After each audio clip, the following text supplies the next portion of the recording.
Halo pejabat, halo semua pemilik hotel, apakah kalian tidak dirugikan oleh suara dari masjid yang kencangnya bukan main? Apakah dengan suara masjid sekencang itu maka parapat akan maju secara iman? Saya tidak setuju. Buktinya apa? Bali tidak kita dengar suara sekencang itu di pagi-pagi. Tetapi di Bali wisatawan, Bali tidak ada yang namanya wisata halal. Di mana-mana terlihat gambar babi guling. Pendeta ini pernah permasalahkan azan sebelum kematiannya. Bahkan orang ini pernah membuat syubhat kepada Al-Quranul Karim 2 bulan sebelum kematiannya. Jadikan hal ini pelajaran untuk kita semua. Assalamualaikum warahmatullahi wabarakatuh. Sahabat Asik Ngaji, semoga semuanya dalam sehat walafiat dan senantiasa ada dalam lindungan Allah Subhanahu wa taala. Amin ya Allah ya rabbal alamin. Ya Alhamdulillah, kami tampilkan kembali video di mana pendeta permasalahkan azan. Bahkan orang ini menganggap dengan suara dari masjid itu tidak akan maju dari segi iman katanya.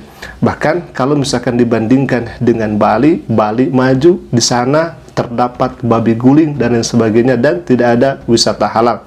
Bahkan bukan hanya itu saja, alhamdulillah, orang ini sebelum kematiannya itu pernah membuat syubhat kepada Al-Quran, pernah membuat fitnah kepada Al-Quranul Karim. Baik, kita akan saksikan terlebih dahulu. Kami angkat ini sekali lagi untuk pelajaran kepada kita semua. Hati-hati dengan apa yang disampaikan, hati-hati dengan apa yang diucapkan, itu boleh jadi ini merupakan teguran. Kita akan saksikan dulu ke videonya. Silakan, Alhamdulillah.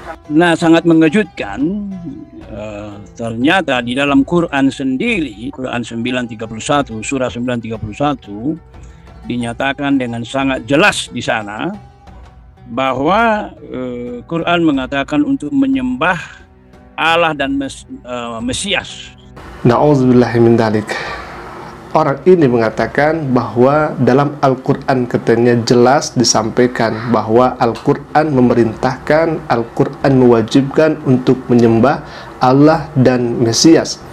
Sebagaimana kita ketahui, Isa Al-Masih atau Yesus dalam akidah umat Islam hanya seorang nabi, hanya seorang utusan.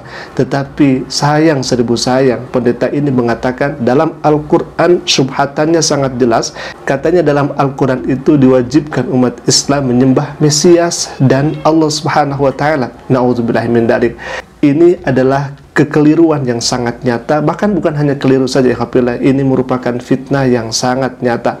Lalu kemudian 2 bulan berikutnya orang ini dipanggil oleh Allah Subhanahu wa taala. Bahkan bukan hanya itu saja, justru orang ini mempermasalahkan azan, alhamdulillah. Baik, kita akan dengarkan sekali lagi bagaimana pernyataan pendeta ini, yang kemudian pendeta ini mengatakan di mana ada azan di sana tidak akan maju secara iman, katanya, alhamdulillah. Silakan. Halo pejabat, halo semua pemilik hotel, apakah kalian tidak dirugikan oleh suara dari masjid yang kencangnya bukan main? Apakah dengan suara masjid sekencang itu maka parapat akan maju secara iman? Saya tidak setuju. Buktinya apa? Bali tidak kita dengar suara sekencang itu di pagi-pagi. Tetapi di Bali wisatawan, Bali tidak ada yang namanya wisata halal. Di mana-mana terlihat gambar babi guling. Baik, alhamdulillah, ada orang yang mengatakan bahwa ini merupakan azab, ini merupakan siksa dan sebagainya. Tetapi kami akan jelaskan itu semua tentang azab. Azab itu tidak identik dengan kematian. Azab itu tidak identik dengan seseorang dipanggil oleh Allah Subhanahu wa taala, rohnya terpisah dengan jasadnya. Tidak identik dengan itu semua. Jadi tidak semua azab itu meninggal dunia, tidak, alhamdulillah. Karena di akhirat bagi orang-orang yang kufur, orang-orang yang kemudian ingkar ingkar kepada Allah Subhanahu wa taala sewaktu hidup di dunia ini, lalu kemudian nanti di akhirat mendapatkan azab. Bagaimana nanti azab dari Allah Subhanahu wa taala? Apakah kematian yang kemudian akan diterima oleh orang yang kufur di akhirat? Tidak, ikhwafillah. Justru mereka akan merasakan sakit yang sangat luar biasa dan tidak akan pernah mati-mati, ikhwafillah. Tidak akan ada ujungnya, terus disiksa oleh Allah Subhanahu wa taala dengan azab yang sangat nyata, azab yang sangat pedih. Jadi sekali lagi, azab tidak semua identik dengan kematian. Akan tetapi yang perlu kita garis bawahi di sini adalah azab itu boleh jadi seseorang tidak merasakan azab, akan tetapi dirinya sedang diazab. Salah satunya misalkan hidup dalam keadaan kufur, hidup dalam keadaan kafir, itu merupakan azab yang nyata, ya hafilah. Allah berfirman dalam Al-Quran, khatamallahu ala qulubihim wa ala sam'ihim wa ala absarihim ghishawatu wa lahum azabun azim.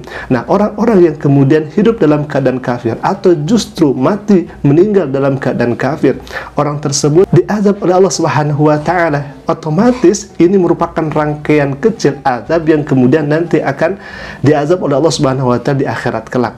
Nah, dalam Islam sebagaimana kita ketahui bahwa mati itu terbagi dua. Ada mati yang husnul khatimah, ada mati yang su'ul khatimah. Mati yang husnul khatimah adalah mati yang diinginkan oleh setiap orang. Bahkan orang yang husnul khatimah peluang besar dipanggil oleh Allah Subhanahu wa taala dengan panggilan yang sangat indah. Faqala ta'ala, ya ayyatuhan nafsul mutmainnah irji'i ila rabbika radiyatan maradiyah fadkhuli fi ibadi wadkhuli jannati. Bahkan dipanggil oleh Allah Subhanahu wa taala dengan panggilan yang sangat mesra dan indah, wahai jiwa-jiwa yang tenang, bagi orang-orang yang matinya kemudian husnul khatimah. Akan tetapi orang-orang yang matinya dalam keadaan kafir, orang yang su'ul khatimah, dipanggil dengan panggilan yang sangat menyeramkan, ya ayyatuhan nafsul khabisah, wahai jiwa-jiwa yang tidak baik, wahai jiwa-jiwa yang menutup diri, ingkar kepada Allah Subhanahu wa taala. Na'udzubillahi min dzalik. Dan kami akan jelaskan terkait daripada Saifuddin Ibrahim selama ini dia menghina Islam, menghina Allah dan Rasulnya. Kenapa dia belum mati-mati? Kenapa dia belum diazab oleh Allah Subhanahu wa taala dengan azab yang sangat mengerikan? Ikhwafillah, kalau misalkan kita melihat secara zahirnya, fahkum bidzahir, maka jelas sebelum dia tobat kepada Allah Subhanahu wa taala, sebelum dia kembali kepada Islam, sejatinya azab Allah Subhanahu wa taala sedang berjalan, ikhwafillah, dengan tetapnya dia dalam keadaan kufur, dengan tetapnya dia dalam keadaan keluar daripada Islam. Itu sudah diadab, ikhwafillah, untuk menemui azab-azab yang besar berikutnya. Dan kalau misalkan azab itu identik dengan mati, maka itu tidak tepat, ikhwafillah, karena walikulli ummatin ajal. Setiap umat, setiap manusia itu ada batas waktunya, mau diazab ataupun tidak. Kalau misalkan sudah ada batas waktunya atau sudah ada ajalnya, maka dia akan mati. Dan inilah kemudian yang kita harus luruskan. Ikhwafillah, ambil pelajaran di tayangan kali ini. Aku qouli hadza, assalamualaikum warahmatullahi wabarakatuh.